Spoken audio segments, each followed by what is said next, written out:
नमस्कार, मी आकांक्षा Suryavanshi, diabetic educator.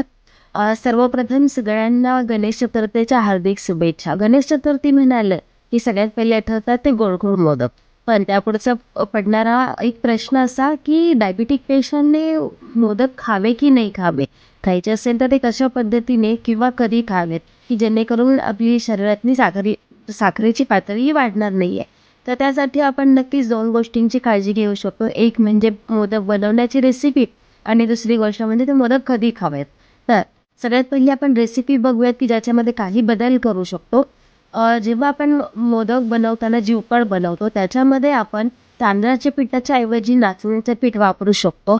आणि दुसरी गोष्ट म्हणजे सारण बनवताना आपण गुळाच्या ऐवजी जे खजूर आहेत, ओले खजूर त्याचा वापर नक्कीच करू शकतो. त्याचप्रमाणे आपण ओले खजूर, ओल्या नारळाचा खीस, खसखस आणि त्याबरोबर त्याच्यामध्ये आपण 1 ते 1.5 चमचा मिक्स सीड्स ॲड करू शकतो. अशा पद्धतीचं मिश्रण करून आपण उत्तम पद्धतीचे मोदक तयार करू शकतो.